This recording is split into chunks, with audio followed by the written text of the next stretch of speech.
I think I might have talked about. I couldn't remember if I talked about this or not already. The days kind of all start to blend together. It's pretty crazy, but I'm gonna go over it again anyways, or it'll be the first time, so it'll be yay for all of us. Dana White's new UFC broadcast deal likely to get multiple outlets. Four major networks are reportedly bidding. The UFC may not have a new rights deal in place until September, but multiple networks are definitely interested in doing business with the mixed martial arts promotion. UFC CEO Dana White told Sports Business Journal that talks are still ongoing for the rights deal and negotiations could conclude soon or stretch out as far as September before anything is finalized. Okay, blah, blah. Everything is going well. We're happy with all the discussions we're having, White said about the broadcast deal. I don't know. I don't know yet, but yes, it's likely we end up with multiple partners. I would assume that too. Um, I would assume two, maybe one partner for the fight nights and the maybe the AM cards or the Ultimate Fighter or the Contender Series one, and then another one for and stick with ESPN for the pay per view ones. I'm not too sure. The nature of the split is unknown, although speculation has been the UFC might carve out the promotion's pay-per-view broadcasts as one potential package, and then another for UFC Fight Night events and other programming such as Dana White Contender Series and The Ultimate Fighter. Nothing has been decided yet, but numerous outlets are reportedly interested in working with the promotion. A separate report from Puck states ESPN remains the closest to striking a deal to keep at least part of the UFC's broadcast rights deal after inking seven. Oh, excuse me. That came out of nowhere. After inking a 7-year agreement with the promotion back in 2018, the deal expires at the end of 2025.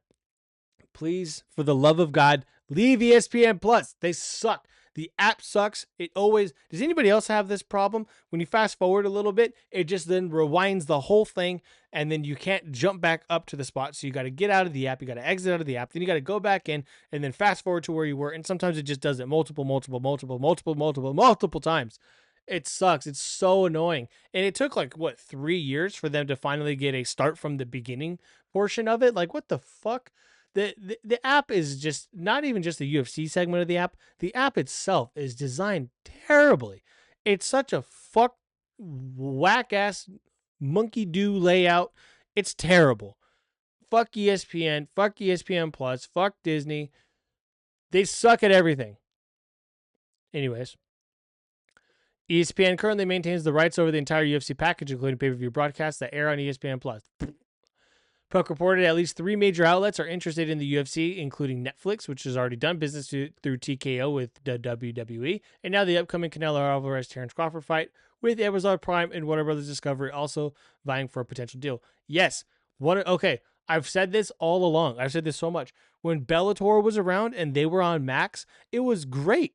It was just so seamless. It was very easy to watch. It was easy to fast forward, easy to rewind. And then it was one of the main things because it was the thing for the day. Like when you would pop up on the Max app, it'd be like, oh, airing now. Like you wouldn't have to go and search for it like you do on ESPN. ESPN, they got so much shit that you have to like go over to the side and then go down and then hit sports and then hit UFC or then hit MMA and then hit UFC because they got PFL too. And then you gotta it's like, oh, okay, upcoming. Like, I don't want to see anything that's upcoming. I want to see what's on now. Okay, click now. Oh, okay. Well, no, you can't do this because you got to do that. You got to sign in. It signs you out all the time. I don't know if anybody else has that problem either. It signs you out all the fucking time. It's terrible. But Warner Brothers Discovery with HBO Max was a great broadcasting thing for Bellator. Now, I get it. A lot less people watch Bellator. That's fine. They'll adapt and they'll learn. But I think just the way that they did their broadcasting was really good. And I've only seen football through Prime. I mean, Prime's cool. So we'll see. Netflix has long remained one of the leaders to land at least part of the UFC's broadcast deal package after the streamer entered into the business with WWE on a massive 10-year, $5 billion deal for the rights to Monday Night Raw. UFC is reportedly seeking around $1 billion total per year for the new broadcast rights deal. For now, negotiations continue, and it's possible the UFC won't have an answer to where it's going until the end of summer. So, okay, with this, what do you think about this broadcast deal? Who do you want to see him sign with? What do you want to be the outcome of this deal? I wouldn't mind if they had like once or twice. Okay, let me go back. Remember in COVID when they were on Fight Island and they had that one week where they had 3 fights? They had a Wednesday, Friday, Saturday card. That was awesome. It was so fun. I wish that they would do that more. Have a Wednesday fight night. Why not? Wednesday's hump day, getting ready for Thursday, getting ready to chill for the weekend. Have like a little mini fight card on there. It doesn't have to be 12 fights. Have like a 6 fight card on there. And just something fun for people to watch for like an hour or two at night when they get off work. Have a card start at 7, have it be over by 9, something like that. So on Wednesdays, do that on Max or something like that. And then Saturdays, do the actual, like not the actual one. They're all gonna be actual because they're all actual fights. But then do like UFC fight night or UFC pay-per-view on Saturday. Keep that, and then do like a Wednesday, like in between, like while you're waiting for that break, or on the weeks that they don't do any UFC pay-per-view or fight nights, then you can have those ones on those Wednesdays. That's what I would do, just because that one week, I mean, granted it was COVID, everybody was home anyways, but that one week where there's 3 different fight nights, that was so much fun. That was great. And when it comes to the Ultimate Fighter, I like the Ultimate Fighter. I watch it every single week. So come back to this channel if you want to watch a live watch along of it. But so I like that, and I like Contender Series. And I thought somewhere, was it in this article or a different one? Okay, somewhere it said that they talked about doing multiple Contender Series fights, and I think that meant seasons. And I've thought this for so long. I can't stand that the Ultimate Fighter goes from, what are we in right now? We're in June. So it goes from April to like early July, I think.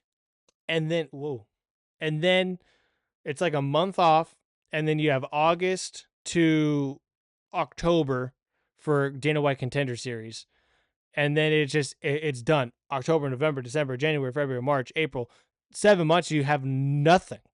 I think they should have 2 seasons of Ultimate Fighter. They should have 2 seasons of Contender Series. If there's that much talent out there, then get them out there.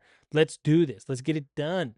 Or transition Dana White looking for a fight from being a YouTube show to being a broadcasting TV rights show. But I think they should have Ultimate Fighter from February to April. And then you could do Contender Series from May to July, or May to July. And then you could do another Ultimate Fighter from September to November, and then you could do Contender Series from December to March, or something like that. Something around there. Maybe they have to get all of it in within a calendar year, but I think you could take 2 months on, 1 month off, 2 months on, 1 month off, 2 months on, 1 month off. So I think they should do that and bring more. They're fun. They're fun to react to. They're fun to watch. I have a great time with all of it. I can't wait for the Contender Series. Is it more entertaining than Ultimate Fighter? Yeah, but that's because ESPN doesn't allow them to actually be a real reality TV show, or the structure of Ultimate Fighter has changed to where it's not entertaining to watch, because people would go there, yes, for the fights, but they would also go there for the reality TV show aspect of it, try to get involved with these guys and girls' lives, try to like them before they know them as fighters, so that way when they are fighters, it's a fighter that they want to follow. So that's what I think they should do. But I mean, who am I? I don't work in Hollywood. I don't work in the UFC. I don't work in broadcasting. I don't know any of this. I'm just a fan that likes watching stuff. So let me know what you think about all this down below.